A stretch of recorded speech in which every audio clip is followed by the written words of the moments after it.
Buenas tardes a todos y a todas. Bienvenidos nuevamente a nuestro ciclo de conferencias Doctrina y Acción de la Diplomacia Mexicana en el siglo XX. Y en esta tarde tenemos como conferencia Palma Guillén, ministro plenipotenciario de México, y cuya expositora será la doctora Rosa Isabel Gaitán. Y como comentarista también nos acompaña la maestra Coral Aguirre de la Facultad de Filosofía y Letras de la Universidad Autónoma de Nuevo León. Damos la más cordial bienvenida nuevamente a todos nuestros estudiantes para que nos acompañen en esta sesión. Y sin más, pues cedo la palabra a la doctora Rosa Isabel Gaitán, quien es doctora en Relaciones Internacionales por la Facultad de Ciencias Políticas y Sociales de la Universidad Nacional Autónoma de México. Ha sido distinguida con la medalla Gabino Barreda al mérito académico que otorga la UNAM a sus estudiantes más destacados. La doctora es adscrita al Centro de Relaciones Internacionales de nuestra facultad y entre sus ensayos recientes están Vasconcelos, embajador especial en Sudamérica, 1922, Lera Reyes, en medio del asesor universal, María Enriqueta, un pájaro que canta en el camino, Mándele un abrazo mío a Genaro, cartas de Alfonso Reyes y Palma Guillén, Torres Bodet y la imagen de México en la revista Nouvelle de México.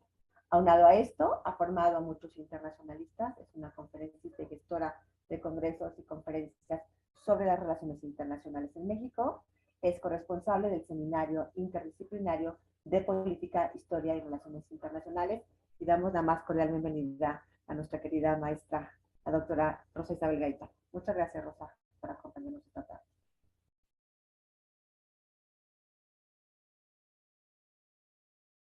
Dejé de escuchar, no sé, ay, ¿qué está pasando? Sí, ya estás. Eh, ¿Me escuchas? algo pasó. Ah,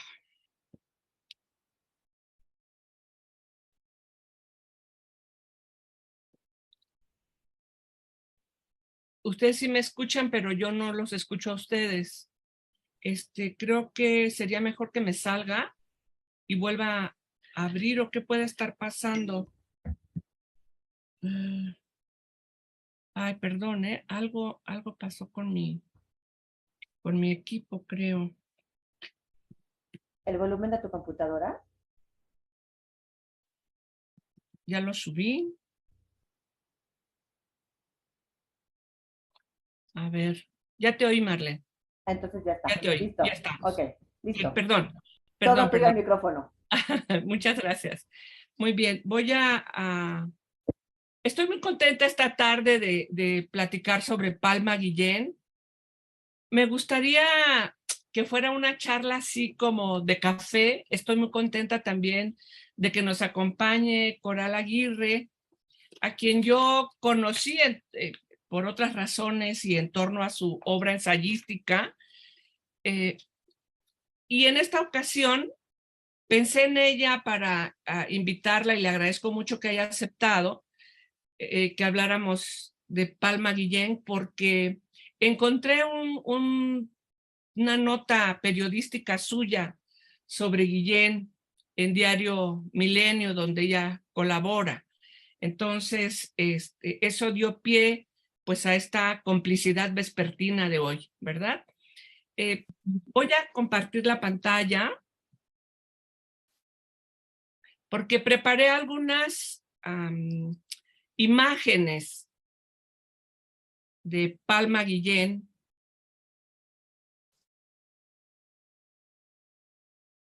imágenes que desafortunadamente están pixeleadas y como las ven, porque son fotografías que tomé en el archivo de la Secretaría de Relaciones Exteriores y que son fotos de recortes de periódico de la época que como ven pues están, incluso esta, que me gusta mucho la fotografía de Palma aquí, pero pues sí está en un doblez justamente hecho al periódico para su, eh, para guardarlo en el archivo, ¿no?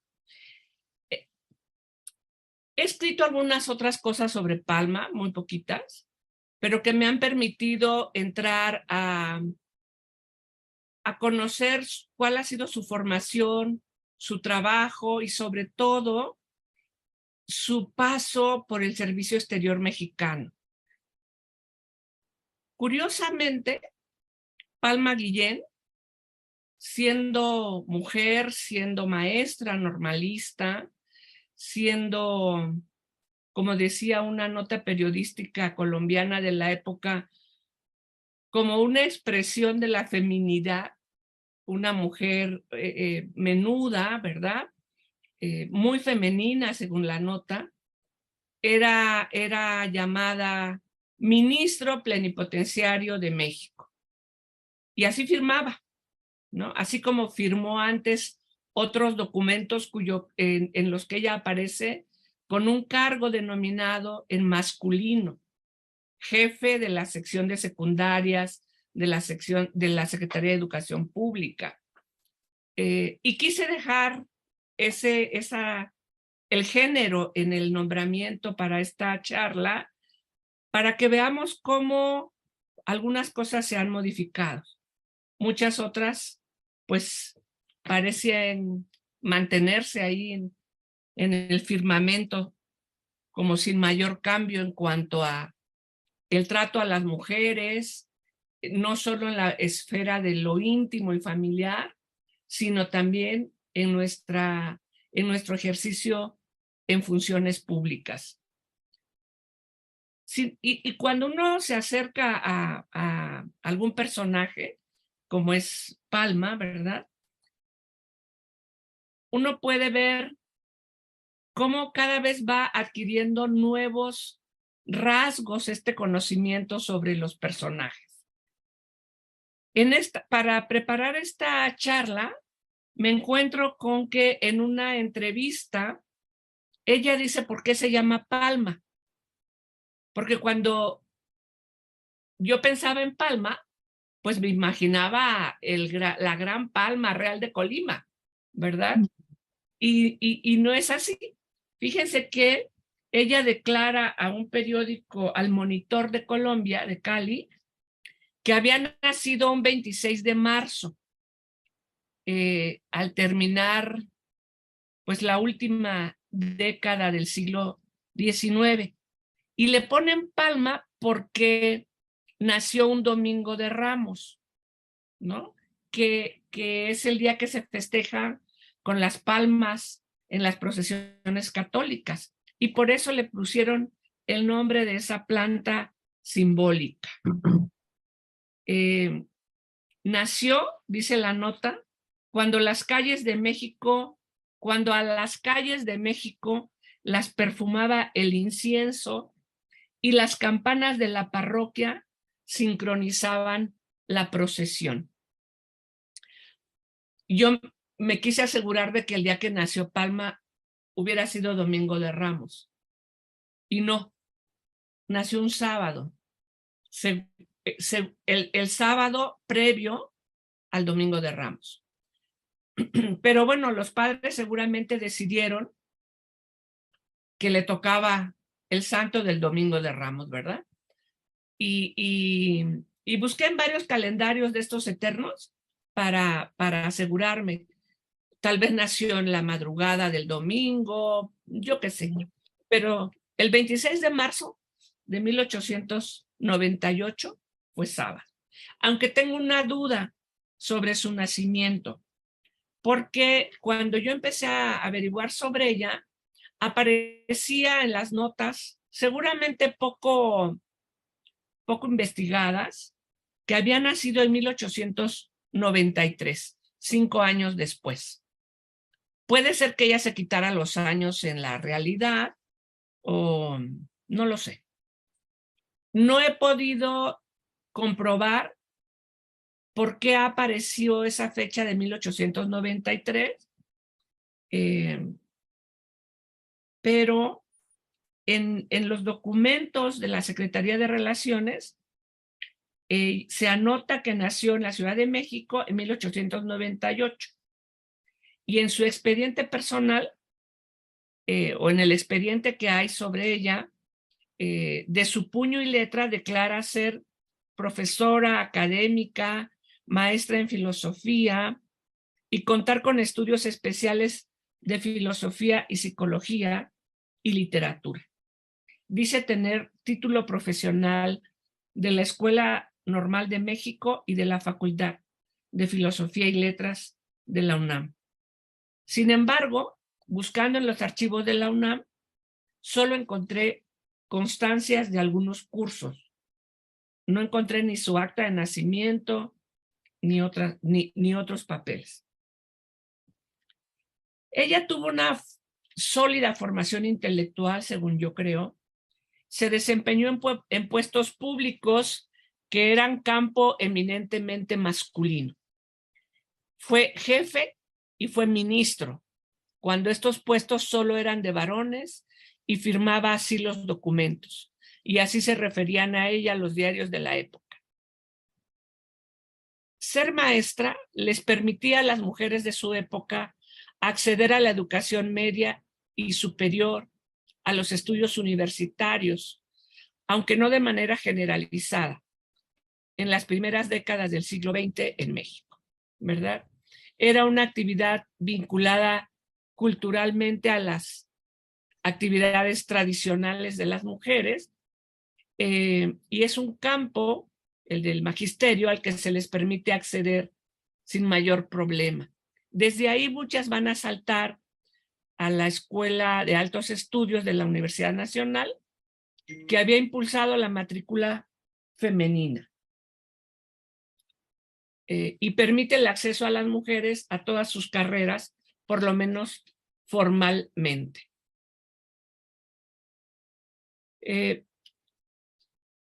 Ya desde el siglo XIX algunas mexicanas habían incursionado en la abogacía y la medicina, pero fue el magisterio el que generó una opción muy importante a las inquietudes por acceder al conocimiento y al ejercicio profesional que movía a las mujeres del destino exclusivo de esposas y madres.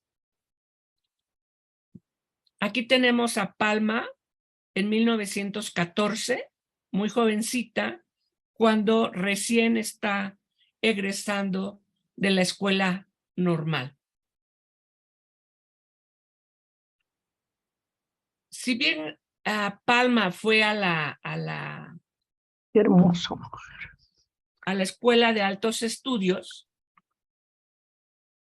también participaba de otras actividades de la cultura nacional, de los círculos culturales.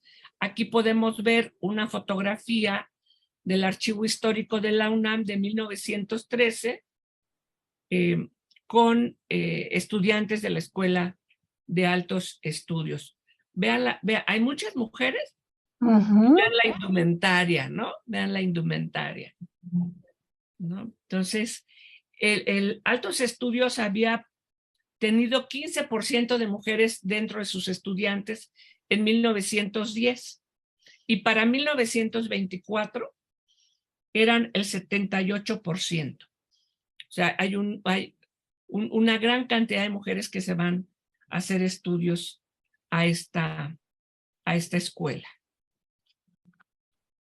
También participa nuestro personaje en el Ateneo de la Juventud, ese gran cenáculo de la intelectualidad mexicana, con otras mujeres como la poeta María Enriqueta Camarillo, claro, la pianista Alba Hernández Ogazón, Enriqueta Rivas Mercado. Y a las conferencias organizadas por ese Ateneo iban muchas mujeres. Ahí también estaba Palma, que era una destacada alumna de Antonio Caso, junto con Luz Vera, la primera doctora en filosofía de la Universidad Nacional. Gabriela Mistral escribió en un artículo que el maestro Antonio Caso la llamó su mejor discípulo.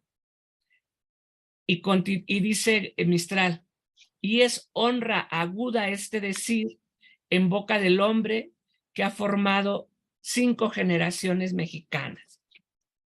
Palma se relaciona entonces con los 7 sabios, es gran amiga de Gómez Morín, de Lombardo Toledano, de Alberto Vázquez del Mercado. Se le considera integrante de la generación del 15 que incluye también a Cosío Villegas y a Narciso Bassols. Hablaba ella, escribía y traducía el inglés, francés, italiano y traducía el catalán y el portugués. Habilidades que sin duda van a favorecer su desempeño en los puestos diplomáticos. Antes de su ingreso al servicio exterior, desempeñó tareas profesionales. Fue maestra de primaria en la Ciudad de México, profesora en la preparatoria, en las clases de psicología, lógica, ética, castellano, y trabajó también en la escuela normal. Y dio clases de psicología y epistemología en la Facultad de Filosofía y Letras. Fue jefa del Departamento de Enseñanza Secundaria de la SEP. En una nota periodística de Gabriela Mistral, publicada en Bogotá, y en el que presentaba a Guillén a los colombianos, señalaba que el trabajo de Guillén fue muy importante porque hizo modificar todos los programas del nivel secundario, luchando contra las corrientes masculinas que debieron enfrentar sus propuestas. Muy bien. Aquí esta es una foto de 1922 de Palma Guillén que encontré en las redes. Y esta es la SEP de Vasconcelos.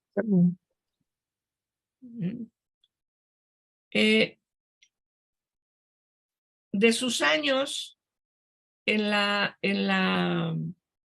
de sus años de trabajo profesional en el sector educativo, dejemos que la propia Palma nos cuente. Y la cito. Cuando Gabriela Mistral llegó a México en 1922, José Vasconcelos había echado a andar la gran maquinaria de la SEP. En aquellos años, poca herramienta y mucho espíritu. Y todos los jóvenes de entonces íbamos con él llenos de entusiasmo. Éramos su equipo de trabajo, las manos con las que él abría alegremente sendas nuevas en el ambiente de México. El José Vasconcelos de aquel tiempo era un hombre, no sé si muy joven, tal vez no tanto, debería andar por los 40, pero tenía un alma más joven, más fuerte, más alegre y optimista que la de los muchachos de 20 años que en aquel tiempo lloraban en su poesía penas y melancolías literarias. Él los dejaba llorar. Todo le parecía bien. El canto épico y el soneto sollozante. Lo estoy viendo reír sentado delante de su escritorio en el despacho del segundo piso de la Secretaría de Educación, con aquella risa joven y dichosa que le ensanchaba la cara y que a todos nos hacía entrar en un clima de confianza y alegría. Diego señala que Diego pintaba los murales en esa época en el primer patio de la Secretaría. Le gustaba a Vasconcelos, dice Palma, que se pintara, que se hiciera poesía, música, teatro, que se leyera, que se bailara, que se hiciera todo lo que no se había hecho. Todo se podía hacer ahora que había un gobierno revolucionario, que se había triunfado de la dictadura porfirista y del ejército sojuzgador y que Obregón era presidente. Quería ver vivir a la gente en libertad y que los jóvenes, todos los jóvenes, dieran su fruto. Todo era necesario para el país después de 12 años de guerra. Era la última lucha, el rebote, la resaca de la revolución que algunas facciones armadas hacían aún oír allá en el norte. En la capital, la SEP editaba los clásicos griegos, la Divina Comedia, Plotino, los Evangelios, y en el anfiteatro de la preparatoria decorado por Rivera y lleno de bote en bote, oíamos las sinfonías de Beethoven. Ahora había que rehacer, que sembrar, que instaurar el orden de la justicia y de la cultura. Y como los campesinos van al campo con sus sacos de semillas, así nos enviaba Vasconcelos a todas partes a cada quien a hacer lo que sabía o a ensayarse en lo que soñaba o a aprender que al cabo todo era necesario para el pueblo hambriento de pan y de cultura. Cierro la cita. Así veía Palma al México de los primeros años 20, luminoso y promisorio, y a ella actuando en la tarea de construcción de ese país que muchos anhelaban. Así, entre 1924 y 1932, va a tener varios encargos en Europa, algunas comisiones pagadas, otras honorarias, ya fueran encargadas por la SEP o por la Universidad Nacional. Fuera del sector público, realizó estudios en Francia, Bélgica y Suiza.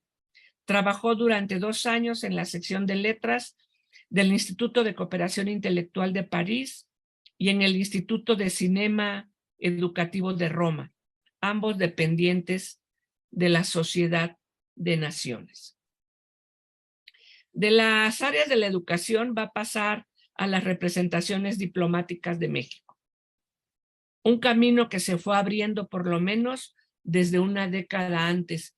Y este esfuerzo tanto de ella como de Gabriela Mistral por entrar a la diplomacia, porque fuera considerada desde los puestos de decisión de la Cancillería mexicana para incluirse al sistema consular o diplomático, dan cuenta las cartas entre Reyes, Mistral y Palma Guillén.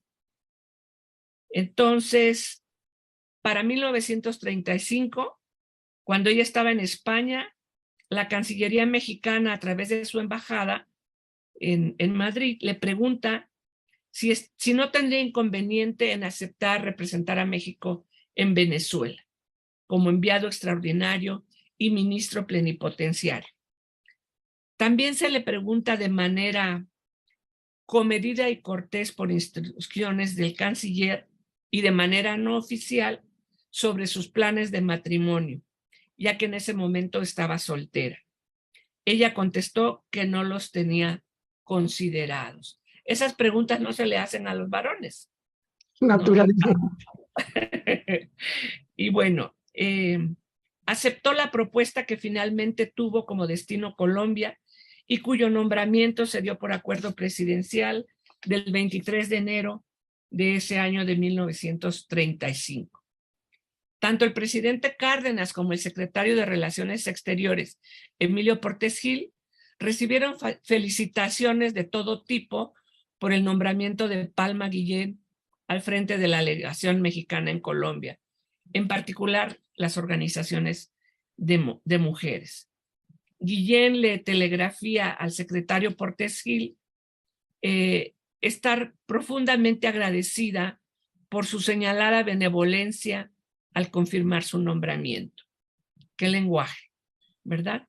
El 1 de febrero siguiente, ella va a rendir su protesta de rigor, donde se compromete a guardar y hacer guardar la Constitución Política de los Estados Mexicanos del 31 de enero de 1917 y las leyes que de ella emanen y desempeñar ideal y patrióticamente el cargo.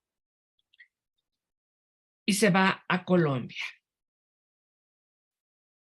Y aquí está Palma en 1935 en una fotografía de un periódico también colombiano. Yo no había pensado cómo era ir de México a Colombia en 1935, ¿no?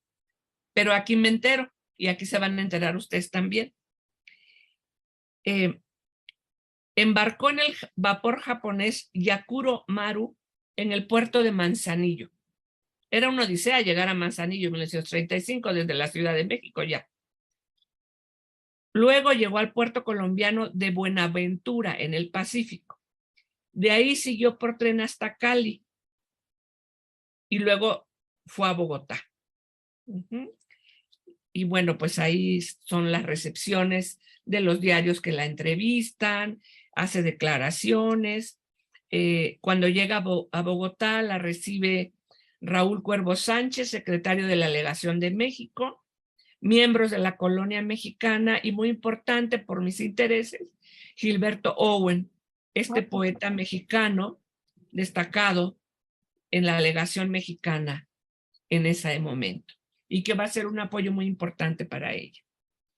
Se destacan los atributos intelectuales y profesionales de Guillén, se cuenta cómo fue su nombramiento y se reseñan algunos aspectos de lo que sería su función en Colombia. A su llegada a ese país, Palma sería objeto, pues, de entrevistas y reportajes tanto sobre México como su persona. Una curiosa cavilación la hace una colombiana en un diario de aquel país. Cito: mientras la vida pasa con su caravana de pasiones titánicas y mientras un loco torbellino y en oscuras maniobras se agitan los magnates en las zonas políticas y sociales, nosotras, las que a pesar de la fatiga de la brega diaria, restamos pequeños ratos para avisorar el horizonte y escuchamos los heraldos de la civilización, nos inclinamos ante la primera figura mexicana, primera figura femenina que en misión diplomática llega a nuestras costas. Palma Guillén, la escogida en feliz hora por el gobierno de México para representarlo como embajador extraordinario y ministro plenipotenciario ante el gobierno de Colombia. Cierro la cita. Su comentario arranca del hecho de que la que escribe pertenece a ese grupo de las que se hacen un espacio para la reflexión, para ver más allá de lo cotidiano, y remarca la importancia de que el gobierno mexicano designe a esa mujer. Dice el articulista, ¿el sueño de Bolívar sería posible con una mujer? El eterno problema de humanistas y de sabios en política internacional, tan hábilmente planteado por ellos pero no resuelto, es obra que quizá puede llevar a buen término la mujer bien preparada, porque ese gran problema, nos atrevemos a decirlo, necesita de manos que se estrechen cordialmente, de cálidas y recíprocas simpatías, de algo muy blando y suave como el aleteo de las palomas mensajeras, ¿verdad? Dice que los hombres no han acabado por resolver los problemas de la paz y de la guerra, a pesar de su buena voluntad, las costosas embajadas con todas sus fórmulas y etiquetas protocolarias. Tal vez una mujer, pero bueno, es como la tercera mujer en el mundo nombrada en un puesto de estos y la primera en América Latina. ¿Cómo poner, me pregunto yo, en las manos de una menuda mujer como Palma Guillén, a pesar de su cultivado intelecto, semejante tarea? Nada menos que realizar el sueño de Bolívar, consolidar la fraternidad continental, consolidar la paz, ¿verdad? Si no era tal, entonces por lo menos se apreciaba que el gobierno mexicano diera un primer paso en ese sentido. Aquí tenemos a Palma al centro y en el extremo derecho a Gilberto Owen. Y va a haber una serie de problemas para Palma en Colombia que le van a hacer solicitar su cambio a un país nórdico, de preferencia Dinamarca, decía su comunicado, ¿no?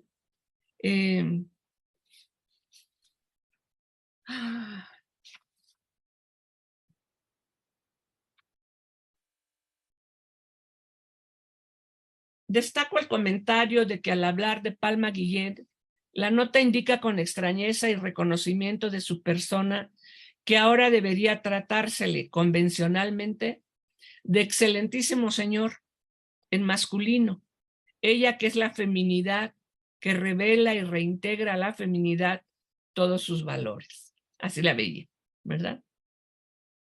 En uno de los reportajes de los diarios colombianos se abordan diversos temas. su elección entre un grupo de destacadas mexicanas, la educación en México, su concepto de diplomacia, la poesía y la literatura colombiana que ella conoce muy bien.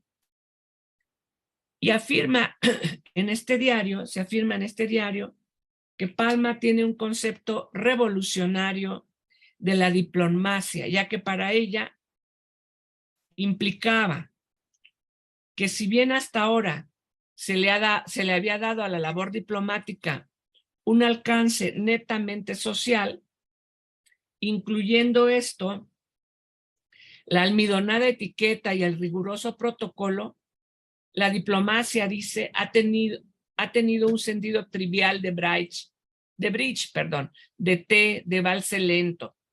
Desde luego, dice Palma, todo aquello es necesario, pero no indispensable.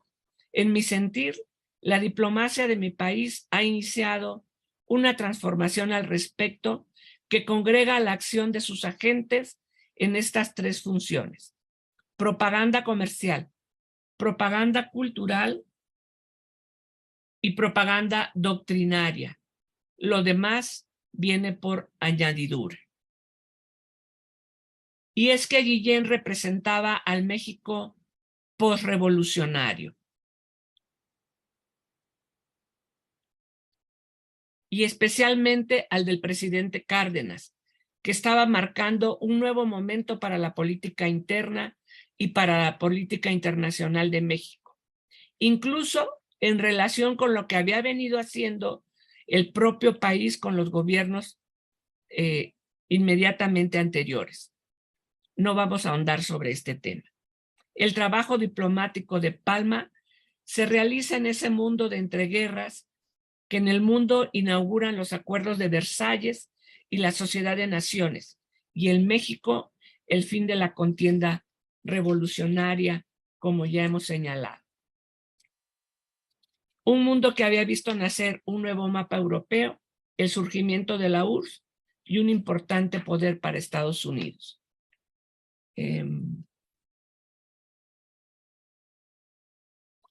Respecto a la diplomacia de la Revolución Mexicana, Guillén declaró que México ahora se ocuparía de una novedosa acción que debía atender estos asuntos que señalé: comercio, cultura y doctrina. Resaltó ella en cada oportunidad la labor social, política, cultural y educativa de los gobiernos de la Revolución Mexicana. Debe entenderse su trabajo en Colombia y la controversia que tuvo que enfrentar en el marco de un continente americano profundamente marcado por nuestra revolución, que era un ejemplo, o bueno o malo según los ojos de quien lo viera, ¿no? Palma era la representante de un país y de un gobierno revolucionario en un país, Colombia, donde los gobiernos conservadores eran la regla y que ocasionalmente había visto triunfar al candidato liberal, el presidente Alfonso López Pumarejo, quien la recibe en Colombia.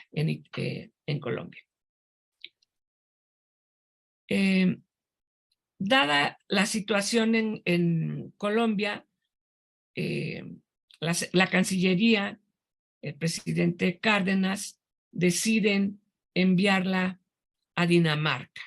Y en la foto que vemos aquí está en la ceremonia de entrega de sus cartas credenciales como ministro plenipotenciario. Ella estaría en Colombia en el 35-36, en Dinamarca en el 37-38, ocuparía también un puesto en las funciones de la representación de México ante la Sociedad de Naciones entre el 38 y el 42. Aquí la vemos en un periódico danés, en una entrevista. Es 1937.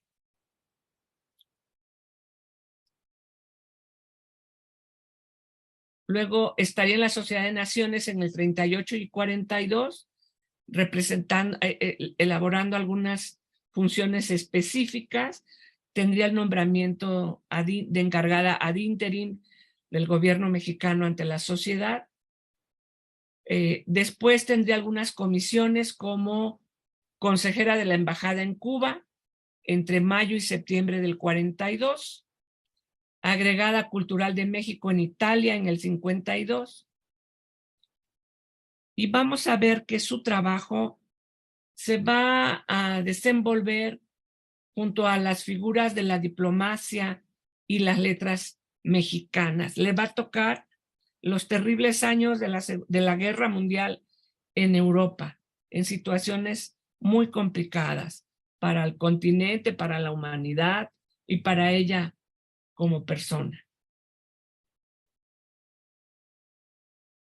En 1948 y 50 estará en México. Aquí vemos una foto con Gabriela Mistral, tomada en Fortín de las Flores, en lo que era el Hotel Galindo, yo supongo, que ahora se llama Fortín de las Flores y que todavía existe. Es una linda foto que es la portada del libro Hijita Querida, Coral. Sí, cierto, acá lo tengo. ¿Verdad? Sí, sí, es esa foto, sí. Entonces les decía que el trabajo de Palma se va a desenvolver muy cercanamente al de José Vasconcelos, al de Gabriela Mistral, más que ningún otro, al de Alfonso Reyes también muy cercanamente. Creo que tanto Gabriela como Alfonso influyen mucho en hacer que ella ingrese al servicio exterior.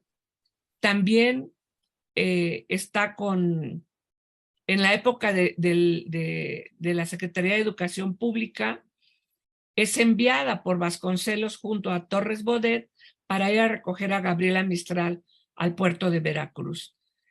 Lo curioso que veo aquí es cómo las carreras de Palma y de Torres Bodet, que empiezan muy a la par, van a alcanzar derroteros tan diferentes. Una de las diferencias que encuentro es que a Palma no le gustaba escribir. Ella decía que para qué aumentar el Himalaya de papel, que si ella no hubiera leído tanto y tan bueno, se atrevería a escribir, pero no. Escribe 3 cosas. Bueno, y voy para allá. Bueno, otros con los que ella trató de cerca, Gilberto Bosques, Isidro Fabela, Portes Gil, Eduardo Hey, entre otros. Es contemporánea de otras mujeres que ocuparon cargos diplomáticos, como Paula Alegría o Amalia Caballero, pero no encuentro los vasos comunicantes. Sus años posteriores, una vez que termina su último encargo en Cuba en el 42, lo realiza en la Universidad Nacional. Y ahí, en el 56, va a publicar esta fotografía es del 51, ya está en México, ya se casó, y en el 56 publica La mujer en la historia de México, en la revista Filosofía y Letras de la Facultad de Filosofía y Letras de la UNAM, que es muy, muy interesante revisar.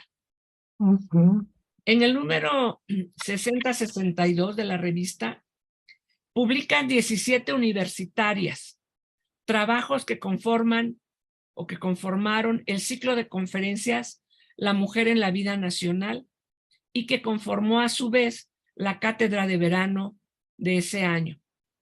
Muchas de ellas pertenecían a la Asociación de Mujeres Universitarias, que a su vez era parte de la Federación Internacional de Mujeres Universitarias que se había fundado en 1919. La sección mexicana, se funda en 1927. Estas escritoras colaboradoras de este número de la revista Filosofía y Letras son, vean nomás, María de la Luz Grobas, Luz Vera, de la que ya hablé, Paula Gómez Alonso, que escribe sobre filosofía, Dionisia Zamora, que escribe sobre educación, Soledad Anaya, sobre la mujer y la paz, Ana María Flores, la mujer y la ciencia, María Esther Talamantes, la mujer y la política, Esperanza Pulido, la mujer y la música, Remedios de Zeta, la mujer y el derecho, Marianne O. de Bob, la mujer en la universidad, María Teresa Chávez, la mujer en la familia, María del Rosario Ollarcín, la mujer y la justicia, Irene Talamás de Quitaín, la mujer y la medicina, María del Carmen Ruiz Castañeda, la mujer y el periodismo, Guillermina Lach, enfermería y trabajo social, Marta Chávez de Velázquez, la mujer y la reforma agraria, y Rosa Krause de Colteniuk, escribe sobre la obra ensayística y filosófica de Antonio Machado. Entonces, por alguna razón, tenemos este tercer texto. Los otros dos es un prólogo al poemario Tala de Gabriela Mistral, otro prólogo al trabajo de esta premio Nobel sueca de 1909, Legoff. Ah, sí, Selma Legoff. Selma Legoff. Y luego este artículo de la revista. Es todo lo que tenemos de ella. Y quiero rescatar aquí para cerrar que en una charla, en una carta con Reyes, encontré una cosa muy interesante. Le dice Reyes a Palma que que había logrado algo que se había propuesto desde muy temprano en su vida, que era que ninguna liebre se le fuera al campo, atraparlas todas, ¿no? Y tenerlas a mano. Y Palma le contesta, ¿pero por qué? ¿Por qué, Alfonso? ¿Para qué? Yo al contrario, me siento muy feliz de no atrapar ninguna y dejarlas, saberlas libres, que se vayan, ¿no? Yo creo que se refería a las ideas, creo que se referían a las ideas y a ponerlas en el papel. Y esa es la diferencia entre Palma, Torres Bodet, por ejemplo, y Alfonso Reyes. La cantidad de letras que escribieron. Pero también ya dije que las prioridades de Palma eran otras, que Gabriela Mistral habla del gran conocimiento del idioma y de la gran capacidad escritural de Palma Guillén. Pero no quiso escribir, escribió solo eso, ¿no? Y bueno, algunos informes y documentos que están en el archivo de la Cancillería. Pues dejo aquí porque creo que ya me extendí demasiado. Muchísimas gracias. Gracias a la doctora Gaitán.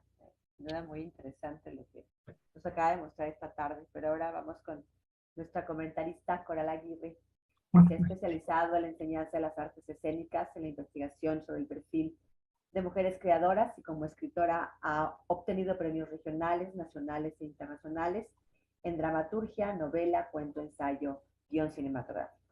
Sus publicaciones hablan de ello desde La Cruz es en el espejo, Premio Nacional de Argentina, hasta Las cartas sobre la mesa, la relación con Borges y Reyes, Premio Nacional de Ensayo en México. Desde entonces, una de sus investigaciones clave es sobre Alfonso Reyes, lo cual ha dado lugar a 2 ensayos más sobre el personaje regiomontano. Es Premio de las Artes por la Universidad Autónoma de Nuevo León y perteneciente al Sistema Nacional de Creadores. Actualmente es coordinadora de la Escuela de Teatro de la Facultad de Filosofía y Letras de la Universidad Autónoma de Nuevo León, coordinadora del Centro de Escritores del Consejo para la Cultura y las Artes de Nuevo León, además de que es catedrática. Le damos la más cordial bienvenida esta tarde a Coral. Los micrófonos son tuyos. Muchas gracias. Muchas gracias por la presentación, Marlene. Me encantó la plática de de Rosa porque me hizo viajar, ¿no? Cuando empieza con el asunto de la mujer y qué puede ser una mujer en la primera etapa del siglo XX, Silvia Molloy, la gran investigadora y trabajadora sobre nuestra condición femenina, dice que en aquella época se podía ser o maestra o poeta. No había otras posibilidades. Entonces, qué maravilla esta palma que viene a traernos Rosa, ¿no? Que rompe todas las medidas y que nos deja estupefactos por un trabajo que siempre perteneció a los hombres, que es la política, de crear los vínculos, ejercer el poder y toda esta cuestión que ya sabemos muy bien qué es. Pues después habla que perteneció, enumero lo que recuerdo, ¿no? Después que perteneció al Ateneo de la Juventud. Yo he estudiado el Ateneo de la Juventud para arriba y para abajo, por miles de razones, de las cuales lo más central sería el trabajo sobre Alfonso Reyes. Las mujeres en este Ateneo brillan por su ausencia, las nombran cuando hay que nombrarlas, las nombran de casualidad, porque hay que quedar bien, pero en el trabajo permanente entre ellos no las citaban nunca. Y después, cuando dice el sueño de Bolívar, la posibilidad de una paz, ¿quién pudiera crear esa paz en el mundo? Recordé inmediatamente Tres Guineas, ¿no? De Virginia Woolf, donde Virginia sueña lo mismo y dice, ¿qué pasaría si nos permitieran a nosotras, las mujeres, ejercer estos derechos consuetudinarios alrededor de la paz y las naciones? De modo que me pareció precioso. En cuanto a mi palma es amorosamente íntima, diría, porque es la palma que yo conozco en el puerto de Veracruz, cuando va a recibir en representación de Vasconcelos a Gabriela Mistral, que es mi tema, otro de mis temas importantes de las mujeres del sur. Y yo me encuentro con esta muchacha y digo, ¿cómo? ¿Quién es? Es una diplomática, va en nombre de Vasconcelos y empieza esta relación de amistad con Gabriela que que va aumentando y que va generando una disposición cada vez más, digamos, ¿cómo diría? Más amplia entre ellos, entre Alfonso, Gabriela, Palma, esta amistad que crece y que se convierte finalmente en lo que vemos en el famoso libro que le mostré hace un ratito y que la tapa es de una fotografía de Gabriela en Palma, que es hijita querida, ¿no? Esta protección que Palma siempre tuvo sobre Gabriela, este cuidado. Entonces yo conozco esa Palma tierna, dulce, esa Palma que le dice, comiste bien, esa Palma que dice, no te estás ocupando de tu salud. Y sobre todo, y lo que más me impresiona, una Palma cuyo lenguaje, cuyas expresiones son de una calidad increíble. Siempre que la leo digo, ay, esta mujer tendría que haber sido escritora, porque alcanza por momentos los niveles de ternura y de profundidad de la misma Gabriela Mistral. No sé si se empataban entre ellas y sentían, no sé, vasos comunicantes que las hacían hablar de manera muy semejante, pero sí entiendo que Palma es un diamante, Palma.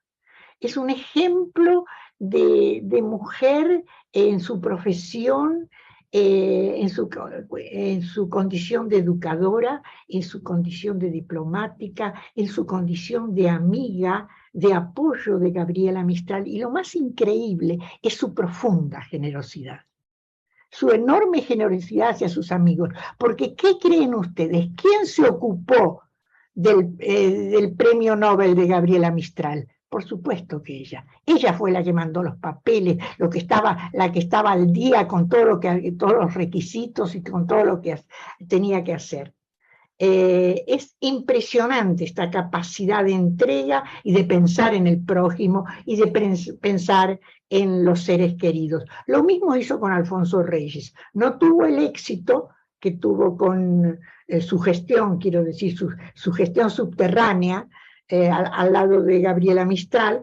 Lo mismo hizo con Alfonso Reyes sin obtener el resultado que ella quería, pero en dos ocasiones, dos momentos en que se pensó que Reyes podía ser el premio Nobel, ella estuvo allí pulsando, impulsando, trabajando. Entonces, yo de Palma tengo esto, ¿no? La afectividad a flor de piel,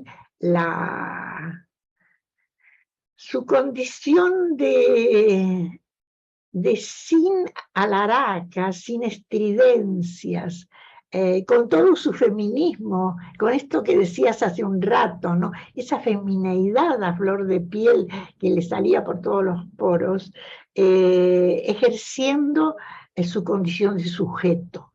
Qué bueno, ¿no? Qué bueno. Yo, por ejemplo, soy muy terrible, muy atropellada, digamos. A mí Palma siempre me asombra y me admira por eso, por esa delicadeza que ha tenido de ocupar, de hacer gestiones, de ocupar roles y de hacerlo desde una largueza y una suavidad que la definen como carácter y como mujer. Un poco es eso lo que a mí me impresiona mucho de Palma Guillén. Y claro, cuando tú dices que, la encontraste a Palma a través de un escrito mío en Milenio, claro, si Palma yo la he querido desde que la conocí, porque es conocerla, ¿no? Leer sus cartas, observar sus actos, tener en cuenta su relación tanto con Reyes como con Gabriela, es conocerla. Entonces, por eso también me pareció bien, porque en el primer momento, cuando Rosa me invita, digo, ¿yo qué puedo decir? Si yo no soy ni diplomática, ni conozco nada de la historia de la diplomacia mexicana. Una cosa sí sé, y esto quizá sorprenda. Nosotros en Argentina siempre decíamos, el mejor país en relaciones exteriores es México. Siempre admiramos la presencia de México en el Concierto de las Naciones. Yo no sé si por aquel Reyes de 1936, con esta ganancia que hace cuando observa que no puede haber injerencia, ¿no? Que es una decisión de Cárdenas. ¿Cómo diría? Este binomio Cárdenas, Reyes, y también Cárdenas Palma, ¿no? Que hace que las relaciones exteriores mexicanas sean modélicas, paradigmáticas en toda Latinoamérica. No creo que nunca nosotros hayamos tenido una práctica diplomática de la calidad mexicana. Poco esto es lo que puedo decir yo, ¿no? En relación a Palma. No sé si algunas preguntas o algo más, pero entiendo que lo demás serían halagos y alabanzas a Palma, porque uno no se cansa de admirarla, eso sí. Muchas gracias a la maestra Coral por esta tan nutrida charla, ¿no? Tan esto que decía Rosa Isabel al inicio, ¿no? Se ha convertido en esta charla de café y sí, un poco ahora recordando cuando nosotros decidimos abrir el espacio justamente para que nuestros alumnos y alumnas conocieran la acción de los diplomáticos mexicanos, creo que hemos encontrado cosas muy interesantes desde la visibilidad de esas mujeres, porque creo que a lo largo de nuestros ciclos hemos podido recuperar algunas de las mujeres que han hecho historia en el ámbito de la diplomacia. Y ahora también recordaba un poco la charla de esta mañana en otra conferencia, esto que ¿no? Nos atañe a temáticas mucho más particulares con respecto a la política exterior mexicana. Y el hecho de nuestra participación en el escenario internacional de la época me volvió a recordar esto que en nuestra conferencia de la mañana mencionaba con respecto a la importancia que México de alguna manera había tenido para los países en América Latina, ¿no? Por supuesto que sí. ¿No? Volvemos a mencionar a Alfonso Reyes, ¿no? Digamos, hombres y nombres que nos llegan mucho más porque son los que están presentes desde la masculinidad. Claro. Es muy interesante hoy encontrar a estas mujeres, ¿no? Que también, digamos, con dificultad, como tú mencionabas, Rosa Isabel, ¿no? Desde pues, ¿qué te queda? Pues ser maestra, ¿no? ¿Y qué te queda? Pues transmitir, enseñar, y a partir de ahí tener la oportunidad justamente para poderte abrir un camino y forjar, ¿no? Algo de lo que te podía permitir el sistema en la época, ¿no? Por aquí hay una pregunta que si me permiten, voy a compartir. La luz que dio Palma sobre la construcción de México se puede ver hoy en día. Entonces, a ver, repite. La luz que dio Palma sobre la construcción de México se puede ver hoy en día. Rosa, ¿qué opinas? Tu micrófono, Rosa. Es una pregunta interesante porque pues yo también me la hago, ¿verdad? Es me parece muy interesante ver este texto de Palma, que a su vez ve a Vasconcelos trabajando muy feliz como secretario de Educación Pública, impulsando todos los saberes, todas las artes,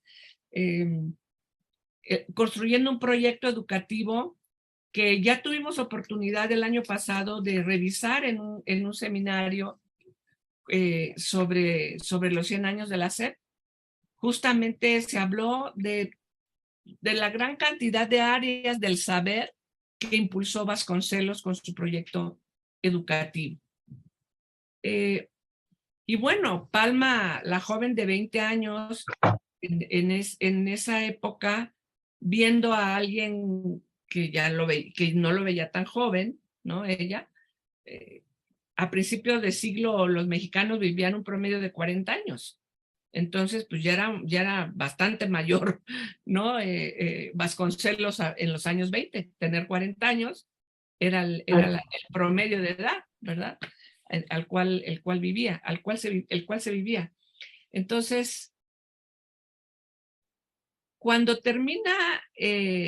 cuando inicia el gobierno obregonista, Vasconcelos, que estaba distanciado y no le gustaba Carranza, viene de Estados Unidos, es nombrado secretario de Educación Pública y está muy contento y impulsa cosas importantísimas, sin duda. Y arrastra, como dice Palma, pues a los jóvenes tras él. Ahora construyamos el México que la revolución soñó, ¿no? Claro, yo podría poner también ahí el México obregonista, que se queda con parte del sueño del constitucionalismo, pero han asesinado a Carranza, ¿no? Entonces, sí es un momento ya de que empieza a verse la pacificación del país, las balas van quedando cada vez más atrás. Y bueno, esa revolución ya cumplió 100 años, ¿no? Ese proyecto que acabamos de revisar, por ejemplo, con Torres Bodet en el seminario de la semana pasada, tuvo una gran época, un gran auge en los años posbélicos de la segunda posguerra, donde hay impulso que se viene arrastrando desde los proyectos de los años 20. Torres Bodet fue secretario particular de Vasconcelos y les decía, cuando Palma Guillén en el 35 está como embajadora, Torres Bodet va a ser director del jefe del departamento diplomático de la Secretaría de Relaciones Exteriores. Es decir, son caminos paralelos. Todos estos personajes que hemos estado mencionando son parte de esta construcción. Y hasta los años 50, pues vemos crecer a México en población, en industrialización, en construcción de vías férreas, de carreteras, de puertos, de aeropuertos. Crece la Universidad Nacional, se construyen miles de escuelas por todo el territorio, se hace un centro de capacitación del magisterio, la educación, con esta idea vasconcelista que yo creo que nutre mucho del quehacer de Torres Bodet, pues nos da el México de mi infancia, un México que está en construcción, pujante, vital, etcétera. Todavía no empiezan los cuestionamientos tan claros sobre el proceso y los logros del proceso revolucionario. Van a venir los movimientos magisteriales de médicos y de ferrocarrileros a decir, oigan, aquí estamos nosotros, esto no es en lo que habíamos quedado, ¿verdad? Y luego el 68, y esta incapacidad del sistema para, pues, darle cauce a las inquietudes sociales que podían habernos llevado por otro rumbo y no al México que nadie en mi generación, en la generación anterior, pensaba que tendríamos 100 años después de iniciada la revolución. Yo no veo la luz. Esa luz que Palma veía a través del quehacer vasconcelista, yo no lo veo. Incluso ese discurso de Palma en Colombia, hablando de la nueva diplomacia de la Revolución Mexicana, pues tampoco lo veo, ¿no? No, quisiera dar otra respuesta, pero no puedo. Aquí hay dos preguntas más. Te dicen, ¿se puede decir que Palma tuvo alguna contribución en el ámbito del feminismo y la política exterior en conjunto con el presidente Cárdenas? Bueno, yo lo que decía hace un rato era que yo lo había encontrado a Palma Guillén con Julia Nava de Ruiz Sánchez, gran feminista de esta zona, de esta época, de la misma época de este lado, digamos, que se va, claro, para el centro, en comités femeninos, en luchas feministas, de modo que sin duda había, no sé si de manera explícita o implícita, hay un feminismo latente en Palma, si no, no la querríamos. Así de sencillo. Lo digo yo porque soy feminista y a la primera, viste, agarro y digo, no, esta tipa no me interesa, por favor, porque dice, pero Palma es un orgullo para nosotros observar sus proposiciones, su justeza, digamos, su nobleza diplomática, y yo creo que estuvo con las mujeres que debía estar, como esta mujer que recuerdo ahora, ¿no? Y hay otras más que eran de corrientes feministas, como lo fueron Laura Méndez y como lo fueron todas ellas. Seguramente hay una fuerte corriente feminista soterrada quizá, pero que está en todas las mujeres que aparecen en la historia mexicana. Siempre. Sí. Casi diría más que en Argentina. Yo creo que, complementando lo que dice Coral, me gustaría señalar que Palma no es una activista del feminismo, no. Sin embargo, pertenece a este grupo de mujeres que en la práctica trajeron al papel de la mujer grandes cambios en México. Porque forma parte de este grupo de maestras normalistas que se formaron en los últimos últimos años del siglo XIX y principios del XX, y que yo mencionaba en la presentación, que se van a dedicar a la arqueología, a las letras, a la música, y que van a ser muy importantes a la ciencia, todas estas de las que mencionaba yo de la revista Filosofía y Letras, ¿no? Algunas eran más activistas del feminismo que otras. Sin embargo, es curioso ver cómo las casadas, todas usan su apellido de casada, ¿no? Eso es cierto. Sí, es la usanza. La misma Palma, que se casa en el 46, ella, una vez casada, usa su apellido de casada. Siempre firmó Palma Guillén y después firmó Palma Guillén, no sé qué, Dolber, ¿no? Que es el apellido de su marido.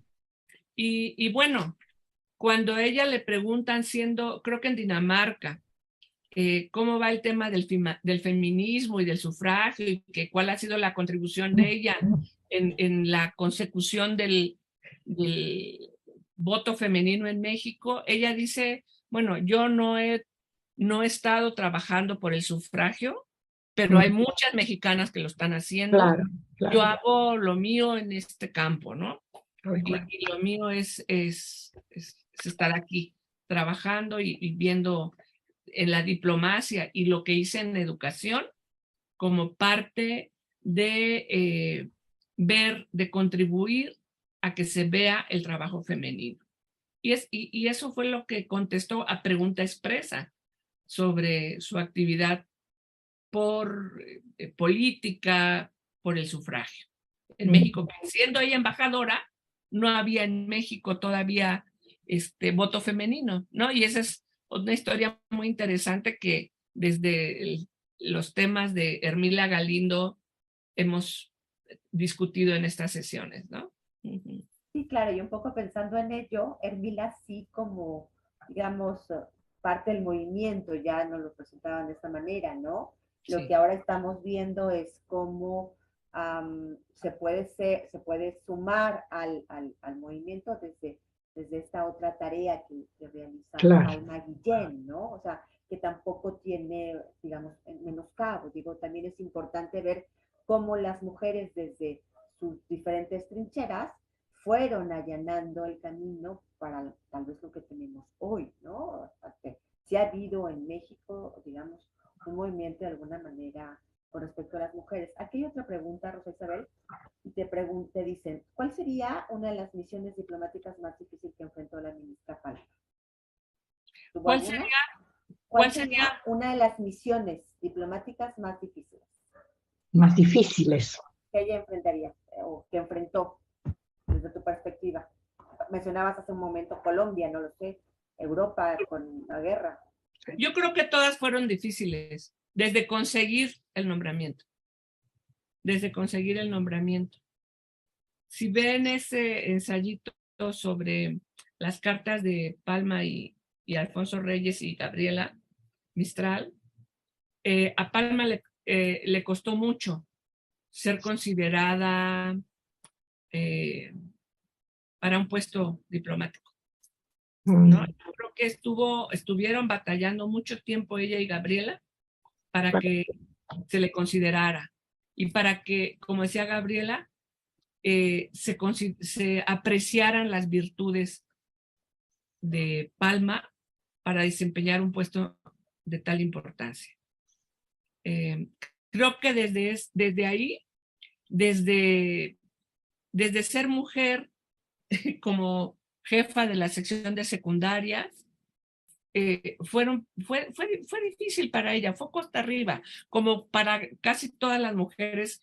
Es lo que iba a decir, Todas las mujeres, incluso las directoras de teatro en mi época, tuvimos las dificultades en mujeres directoras. Si la mujer es un objeto arriba del escenario, ¿cómo va a estar abajo dirigiendo? Y esta marca la llevamos en todas las profesiones en el proceso civilizatorio e histórico. Sí, totalmente de acuerdo. Incluso hoy mismo, no sé, yo hace muy poco tiempo, y creo que hoy todavía muchas cosas se dirimen en espacios masculinos, ¿no? Naturalmente. Y bueno, las mujeres tenemos una función de reproducción que necesariamente nos enriquece de un modo de manera extraordinaria, pero nos saca de lo público y nos mete a lo privado. El embarazo, el parto, la crianza, El la espacio lactancia, privado. Claro. ¿no? Reina del espacio privado. Y entonces eso nos da, nos quita de lo público por algún tiempo. A veces cuando regresamos ya tenemos que pagar un costo eh, por haber estado alejadas, y a veces ya no se puede regresar, ¿no? Aunque haya interés de la persona por hacerlo, ¿verdad? Y bueno, son muchas cosas más de las que podríamos hablar. Yo creo que Palma sí tuvo un problema serio en Colombia porque era soltera, porque venía de un gobierno, como lo señalé en la presentación, revolucionario, que como veíamos era más revolucionario que los anteriores, y llega a un país muy conservador, muy católico, donde cómo es que una mujer soltera, ¿verdad? Llega a un espacio masculino, a un país donde las propias mujeres de Colombia, las de la Asociación Católica y todo esto, las mujeres que firmaban con sus apellidos de casadas, la ven mal y le hacen la guerra junto con los periódicos conservadores. De manera que ella la pasa muy mal en ese sentido. Sin embargo, pues no se queda de manos cruzadas. Tiene el apoyo de los diarios liberales cuyo partido está en el poder en ese momento. Tiene el apoyo del gobierno de México y de amplios sectores del pensamiento más avanzado en Colombia. Pero resulta que lo que publican los diarios conservadores en Colombia los retoma el Universal, y ella parece ser agredida por los diarios de México, por un diario mexicano, y luego los colombianos dicen, miren, también el diario de México lo está publicando, entonces sí tenemos razón. Y en una carta que le manda al secretario de Relaciones, Palma, le dice, y a Alfonso Reyes le dice, está bien que me critiquen los conservadores, pero que mi propia gente me critique, eso sí duele, ¿verdad? Y bueno, Dinamarca, pues ya es otro nivel de asuntos, pero está poco tiempo, eh, y se va a la Sociedad de Naciones, y pues ahí la situación es muy difícil, ya empezó la guerra. Ahí trabaja con Isidro Fabela, con Gilberto Bosques. Sin embargo, pues fíjense, incluso en el archivo de la Secretaría hay 2 legajos, no más, del trabajo de Palma. Claro. No están los informes, por ejemplo, ¿no? Los informes de cuando fue embajadora. Por lo menos tendría que haber uno de Dinamarca y otro de Colombia. No los encontré. Y el trabajo de la Sociedad de Naciones, pues yo creo que los documentos, hay uno que otro, pero lo firmaban más bien pues los representantes titulares ante la sociedad, ¿no? Y no ella. Fue difícil, todo fue difícil. Incluso la rica amistad que tiene con Gabriela, y ahí seguramente estará de acuerdo Coral, fue bastante compleja, ¿verdad? Por supuesto que sí. La personalidad de Gabriela, esta necesidad de cuidado que Que veía. requería de foco, ¿no? De ella llamar la atención y ella ser el centro de las cosas. Es terrible, es terrible. Esa situación que vivió Palma y que aceptó de alguna manera, ¿no? Aunque ella se alejaba, cumplía otras funciones y regresaba, pero su abnegación por Gabriela es admirable. Su cariño, ¿no? Porque Y finalmente bueno, el cariño que nos lleva a hacer actos de suma generosidad con el otro, cuando el otro, como es Gabriela, tan exigente, tan exigente. y bueno, decía Palma en alguno de sus escasísimos textos que ella había descubierto y amado a América Latina a partir de Gabriela y de su trato con ella y de la lectura de su obra, porque dice yo estaba más cerca de los europeos. Sí, ella tiene toda una formación europea y siempre insiste con eso. Insiste que ella siente, percibe la América nuestra América, la que Alfonso Reyes pregona, con Gabriela Mistral. Claro que Sí, sí. sí. Y hay que recordar pues que en estos años, en esta primera mitad del siglo XX, pensadores como Reyes, como Enrique Sureña y otros, y la propia Gabriela Mistral, lo que están haciendo es construir esa idea de América, que aunque sea una idea martiana, no está consolidada ni y mucho menos bien puesta en Europa. Claro. No, sí, en verdad Europa, creo que hasta el presente todavía nos ve como algo pintoresco, pero no como sujetos plenos y como íntegros, ¿no? Y, y la educación también pesa, ¿eh? La educación, por ejemplo, Palma insiste mucho en su educación europea. Yo tuve educación completamente europea. Si vos ves la educación de Victoria Ocampo y la comparás con mi educación, exactamente la misma. Es impresionante. Las mismas lecturas, el arte, la música, el piano, el francés, hablar en francés, estudiar en francés, todo eso, y eso nos aleja mucho de una Gabriela Mistral. Criada, crecida en los valles del Quí, ¿no es cierto?, allá en los Andes, y este es el encuentro que hace Palma, pienso, muy rotundo, muy hondo, con Gabriela, y el Sí, sello que Gabriela le deja. sí, sí. Ok. Bueno, pues creo que no tenemos una charla, creo que muy rica ¿no? En muchas cosas, en no solamente el papel de la mujer, una época, ¿no? Pensaba yo hace un momento que será que fue más difícil aquella época o ahora, ¿no? Parece que las cosas no cambiaron mucho. Seguimos, ¿no? Digamos, forjándonos espacios, abriéndonos, ¿no? Sí, Lo más que se puede, como se puede, y bueno, pues aquí seguimos, ¿no?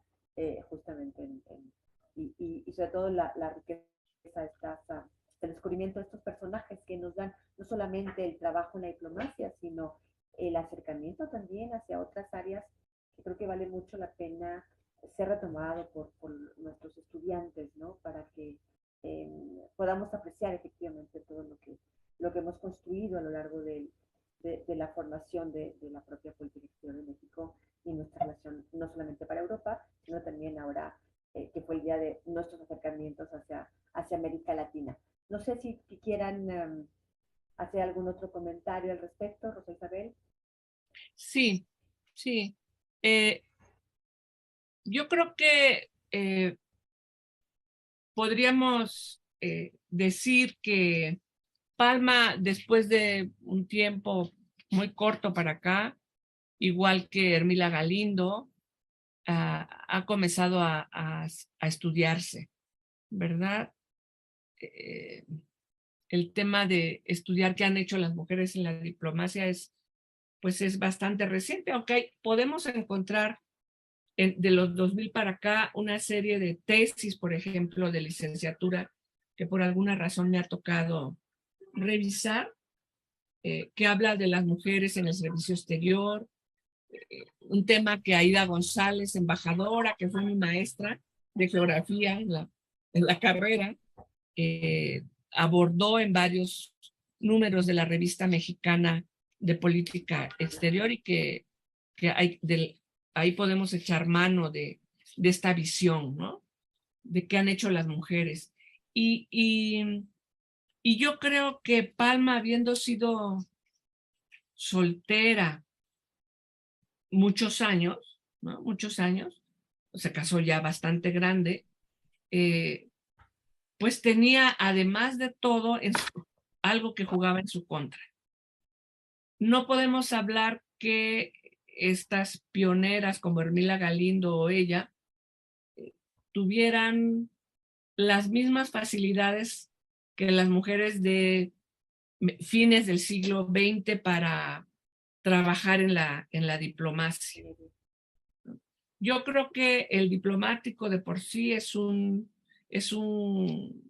persona que lleva una vida complicada porque no está en su país, se desarraiga, el tema de las familias, de los hijos, de las parejas, hace que se haga mucho más complejo de lo que ya es por la movilidad a la que están sujetos. Muchas veces, o más bien la mayoría de las veces, sin su consentimiento, son cambiados de adscripción, ¿no? Pocos como Torres Bodet les dan a escoger, a ver, ya ingresó usted al servicio exterior, ahora, ¿a dónde se quiere ir? ¿Verdad? Y eso hace que, pues que una mujer enfrente todavía una complejidad mayor en la época en que a Palma Guillén le tocó estar en el servicio exterior. Quisiera destacar aquí la beta literaria de Palma, que como decía, nunca quiso realmente explotar, se dedicó a corregir los trabajos de otros, a sistematizar los trabajos de otros, pero ella tenía sus razones para no escribir, ¿no? Un trabajo sobre Palma que explota muy bien el material que hay en la Cancillería, se publicó este año en este libro Diplomáticas Mexicanas, que coordinó la doctora Patricia Galeana y que reúne varios textos sobre el trabajo de las mujeres en la diplomacia mexicana. Y ahí podemos encontrar el de Hermila Galindo y el de Palma Guillén, ¿no? Y que yo creo que este trabajo puede complementar muy bien lo que hemos dicho aquí, porque aborda con minuciosidad cómo estuvo el trabajo puntual o los temas alrededor del trabajo diplomático en Colombia y en otros momentos posteriores del desempeño de Guillén en la diplomacia, ¿no? A mí me habría gustado que escribiera más. Creo que habríamos tenido unos textos muy buenos, pero bueno, no lo hizo, ¿verdad? Así que con lo que hay, hagamos. Con lo que hay, hagamos. Y pues creo que esta tarde has hecho mucho ¿no? Con lo digamos, otra Así vez, es. ¿no? Está, y a lo mejor, no sé, de alguna manera, la falta, la ausencia de algunos documentos que pueden ser preciados para el trabajo que realizamos en la universidad y no estar, bueno, pues hace recurrir a otro tipo de investigación, ¿no? Otra vez, lo que habíamos estado comentando en algunas otras charlas, ¿no? La importancia justamente de que los estudiantes también, ¿no? Se apeguen, encuentren el amor por, ¿no? La investigación y que mejor el tema también ahora de la investigación histórica con, digamos, todas estas publicaciones que Cancillería está justamente recuperando o retomando para ahora el conocimiento de estos personajes, ¿no? Ya sean hombres o mujeres, que creo que vienen a enriquecer los temas de nuestra región. No sé, Coral, si tú quieras hacer algún otro comentario. Muy poquito, más allá de todo lo que ustedes han dicho, también dicho, decirle a los jóvenes, ¿no? A los chicos jóvenes que Si no hay memoria, no hay historia, y si no hay historia, no hay identidad. Y que las mujeres es importante retomarlas como sea. Recuerdo, rápidamente voy a contar una anécdota de una argentina, porque nosotras somos terribles. Nos encontramos y no necesariamente nos amamos, sino preguntamos, digamos, fuertemente qué estás haciendo por nosotras. Entonces recuerdo que en un encuentro en Costa Rica de escritores, una escritora me dice, ¿de dónde eres? ¿O de dónde sos? Le digo, de Bahía Blanca, Argentina. Ah, dice, ¿y qué estás haciendo por Amalia Jamilis? Amalia Jamilis es nuestra escritora de culto de Bahía Blanca. Y dije, no estoy haciendo nada porque vivo en México y estoy recuperando mujeres mexicanas en este momento. Entonces, este es un poco mi mensaje. Palma debe existir entre nosotros, tiene que seguir viva, hay que seguir nombrándola. Y las nuevas generaciones son las que tienen la responsabilidad de hacer que todas esas mujeres que nos precedieron no se mueran en el olvido, sino que una y otra vez estén presentes para alimentarnos todavía el día de hoy. Eso para mí es muy importante. Sí. Sí, pues yo quisiera cerrar también agradeciéndote, Coral, nuevamente aceptar estar con nosotros esta tarde y enriquecer con tus comentarios lo que aquí estamos viendo. El trabajo de hoy fue con una mujer, pero creo también, y es en lo que hemos estado insistiendo en este trabajo que hacemos desde la política exterior de México en la Facultad de Ciencias Políticas, en que hay que recuperar la memoria de los que han hecho la política exterior de nuestro país. Ah, claro, Que claro. los hombres tampoco están estudiados, Coral, excepto uno que otro. La verdad es que no hay un trabajo profundo de lo que hombres y mujeres han hecho. Las mujeres están más olvidadas, pero Claro, los hombres claro. también. Ajá. Y yo creo que para entender la dinámica de lo que está pasando hoy, porque hay temas de urgencia extrema en relaciones internacionales, como las cuestiones de seguridad, de medio ambiente, de criminalidad, los que me quieran decir que están en la prensa de día a día, como universitarios necesitamos tener un conocimiento profundo de lo que México ha hecho. México Claro, muy bien. diciendo sus hombres y mujeres. Tenemos Exacto. que saber qué han hecho, cómo lo han hecho, con qué lo han hecho. Y por ejemplo, cuando uno entra a la dinámica de escudriñar en lo que podemos documentar, por eso es importante escribir, en lo que podemos documentar, podemos como arañar un poco cómo lo hicieron y los Claro, retos que tuvieron y aprender a nosotros y aprender nosotros a hacer las cosas que nos tocan hacer hoy. por supuesto. Totalmente de acuerdo. Totalmente de acuerdo. Claro que sí. Pues eso sería todo por mi parte, Mar. Vale, pues muchísimas gracias. Agradecemos esta tarde la charla de la doctora Rosabel Gaitán, los comentarios de la maestra Coral Aguirre y a todo nuestro auditorio que nos ha seguido a través del Facebook Live del Centro de Relaciones Internacionales, a quien como en cada ocasión también le agradecemos el apoyo a nuestra Facultad de Ciencias Políticas y Sociales. Pues no nos resta más que decirles buenas tardes y nos vemos en la próxima sesión.